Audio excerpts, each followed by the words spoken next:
Everything I did had to have a plan. I had to figure out how I did it, how I was going to do it before I did it. So I started thinking about what I was going to talk about. And I thought, well, how about God's plan? Because God thought of it before I did. So, how many people can go back and think about the minute that God first touched their lives? Okay. Mine was 1:15 p.m., July 10th, 1970. Now, 5 minutes before that, God was up in heaven. And he was like, okay, angels, I got to run for an errand. He looked at Jesus, hold down the fort, bud, I'll be right back. I'm going to Charlotte. At 1:15 on July 10th, I was born. Now, most babies, they're put in their mom's arms and they goo goo gaga and love on them and everything. Not me. I was stuck in one of those little metal trays and rolled out of the room. My mother did not see me until the next day because they went and they saw me and they thought, oh, something's wrong. They did on me what, and I actually looked it up today and could not find it. My mother said they performed a wet diaper test on me. The only thing I could find today was how much urine a diaper would hold. So that wasn't it, but the next day, my pediatrician, who would be my pediatrician until I was 18 years old, came in the room. And he looked at me, or looked at my parents, and he said, Furr, we've got a decision to make. You've got two choices. He said, he looked at my mom and he said, this is going to be the hardest decision you've ever had to make. And they're like, what is it? And he said, well, your baby's deformed. He's got deformities. And he said, we can either take the baby and I'll give him to the nuns. There was a Catholic church in Charlotte where they would send babies that weren't normal. And he said he'll be raised, he'll be educated to a certain degree. They might be able to find him a job eventually, but he'll live his life, his whole life, either at the church or the church will find a place for him to live, and he'll probably be on, government assistance or whatever. And my mom said, so what's the other choice? And he looked at her and he said, you can take him home. You can love him. You can raise him. When he's bad, you can spank him. That happened once or twice. But you can treat him like a regular child.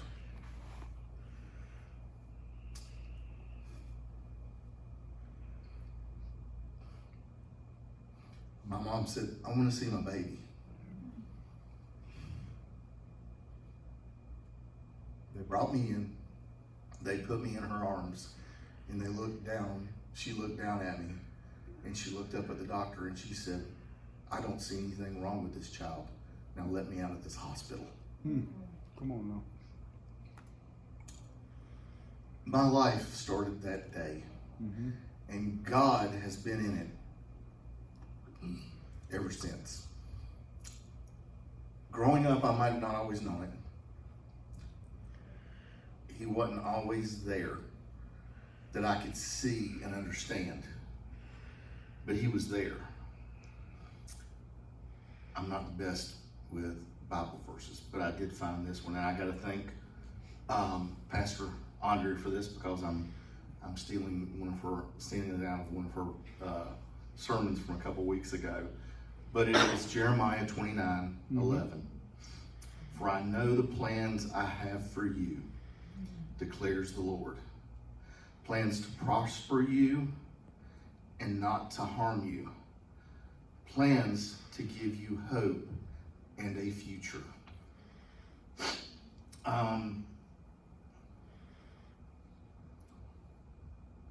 the Lord planned for my mother to take me home that day. She knew it. I knew she would never do anything but. The Lord gave me a talent that it took me a while to develop, to prosper. And that is my art, and that's my company, Finish Line Graphics. Now, the last part of that, not to harm you. I want to go into that just a little bit. The Lord would never harm anybody. The Lord would never allow somebody to be harmed. But when I was young, I went to the Shriners Hospital. I had 8 operations. Now, I wasn't harmed. Yes, I had pain. I went through a lot. I had to learn how to walk 8 different times. But if I did not go through that, then I couldn't have become a mason, and I couldn't have become a Shriner to pay it back and know what those kids are going through in that hospital.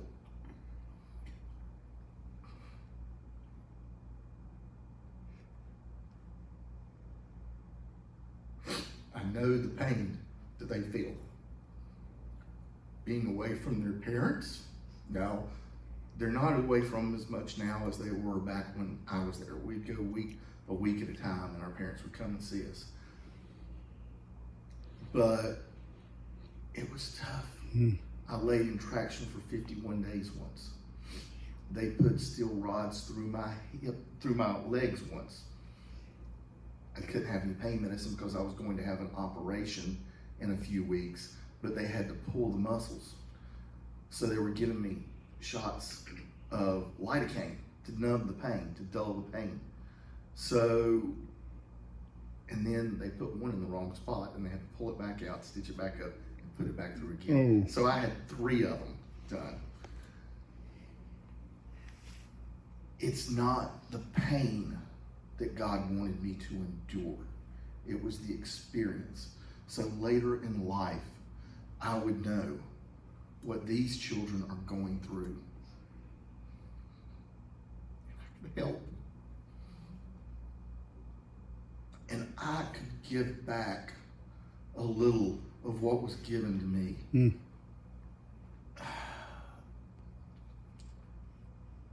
It was rough growing up. Kids picked, as they always do. But God was always there to help pick me up and move me forward. I got through a lot because of God. And when I finally found God, I realized what my life had been about and what He had done in my life. But then I wanted to have my own business. And I went through a year of just trying to make it work. Working day and night. And I started working through the weeks. And I was missing church. And I was not going to church regularly. And after working 9 months with this business, my partners fired me. I came up with business. I built business. I put everything together. And my partners said, and I was the only one in the business who had not taken a vacation in 9 months of starting this. But they said, we don't want you here anymore.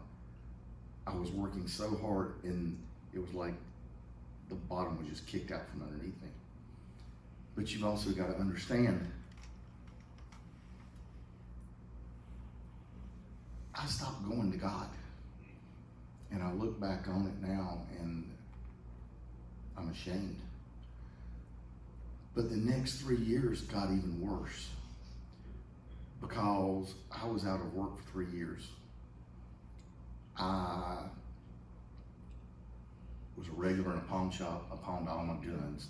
And for a good old Southern boy to pawn his guns, you know something's wrong. So I was trying to make payments on my house. I was buying a house, not renting.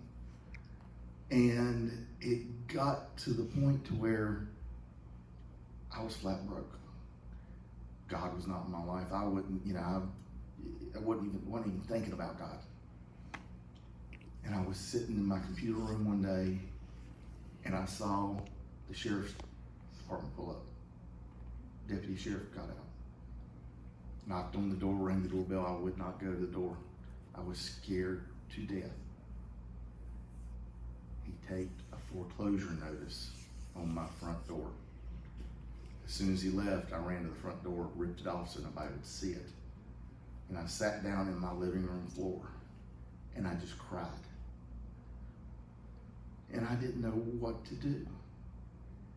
And I just sat there and I looked up and I said, God, I said, I have turned my back on you. I have ignored you. I deserve this. I said, I don't know what to do. And I'll do anything. I'll go back to church. I'll believe again. I'll do whatever it takes. And I didn't hear anything. I didn't get anything. And what I did hear was the mailman putting mail in my mailbox. And I laid the foreclosure notice down, and I thought, well, I'll go to the mailbox. My legs still worked. I could still walk. I walked out to the mailbox and opened it. Now, this is no joke. There was only one piece of mail in there. It was a postcard. And it said, are you in foreclosure? Call this number. We will help you. I thought, okay, is this God's telephone number?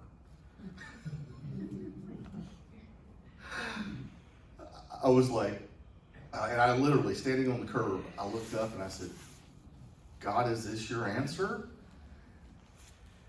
So I walked inside and I called the number. And I said, I just got a postcard from y'all, and they just stuck a foreclosure notice on my front door. She goes, what's your name? And I told her. She goes, oh yeah, we got it right here. I said, how have you got it? And I just found out about it. She goes, oh, they post these. And I'm like, okay. She goes, we can help you. She goes, can you come to Winston-Salem tomorrow? I had no money. I said, I have $5. She goes, okay, put $5 worth of gas in your car and come to Winston-Salem. Now, I lived in Albemarle. So this wasn't like going from High Point where we live now. This was an hour drive. And I was like, I don't even know if I can get home. Long story short, I did it. I got there, and I went in to see the gentleman. He said, normally we help people get loans to bring their account current, but you're too far gone. I said, so I'm gonna lose my house? He said, no. He said, I'm gonna help you. He said, I got a friend who does bankruptcies. We're gonna get you in bankruptcy. You're not gonna lose your house. You're not gonna lose your car. He said, but he can't see you till tomorrow. I said, I ain't got the money. I said, I barely got enough gas in the car to drive home, and that's it. He said, okay. He reached in his pocket and he handed me a $20 bill. He said, before I do this, he said, I've got to know something. He said, how did you find out about me? And I said, to be honest, God.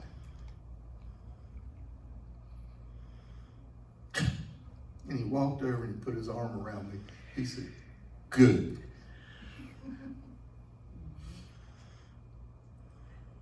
I put $20 worth of gas in my car. I drove home. I drove back the next day. The lawyer got me in bankruptcy, which, to be honest with you, growing up, my father always talked about people in bankruptcy and how it ruined them, and I was scared to death of it. I got in bankruptcy, I kept my house. I got out of bankruptcy, I still had my house. When I met Karen, I still had that same house. And it got me to a point to where I was good. Now, I told you I laid on the floor and I cried and I told God, if he helped me, I'd go back to church and start praying again. Well, guess what? Went back to my old church, started volunteering, started working with the kids there, got my old job back with the old company that I was with before I left. If that ain't God, I don't know what is.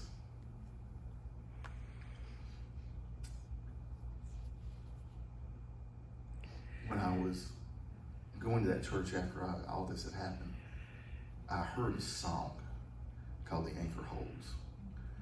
And it talks about the ship, how it's been beaten and the sails are torn. Metaphorically, it talks about an anchor. And I realize that anchor is Jesus. Mm-hmm.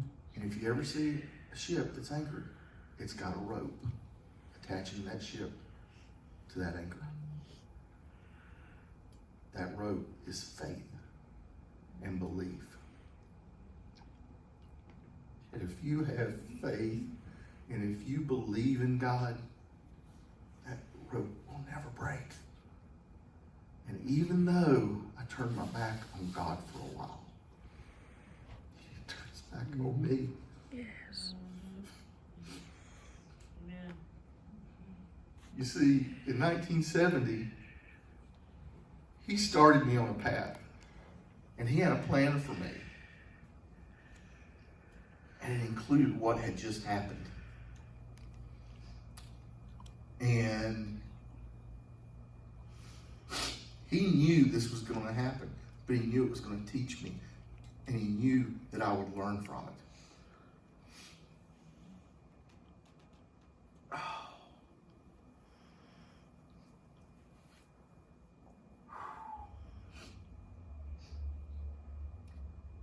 And I learned one other thing from that. That the path that I walk every day, the Lord walks it with me. Yep. It doesn't matter what happens, what I do, what comes up. I mean, it might be a little fork in the road every now and then, but he's going to walk that fork with me. And he's going to do it for you too. One last little testimony. We were actually talking about it tonight. You got a little sneak preview. 2013.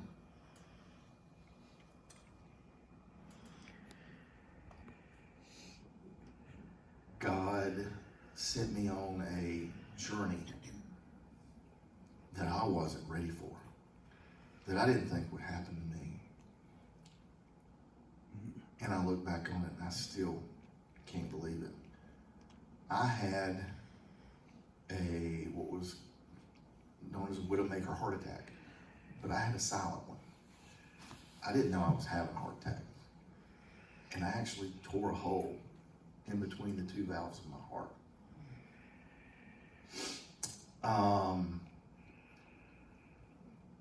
It took me a week to get to the hospital so they could even do anything to me.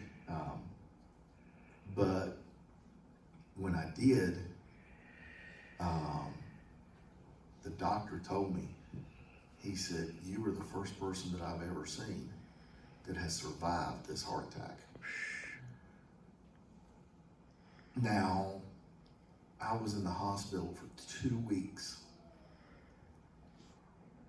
I underwent a bunch of different things. Just so you can understand it, I had 2 heart attacks while I was in the hospital before they could even get me in to do the quadruple bypass that I had. And whole time I was there though, things just, they kept happening. Even before the heart attack, before the surgery. And I just kept telling the doctor, okay, whatever we need to do, whatever we need to do.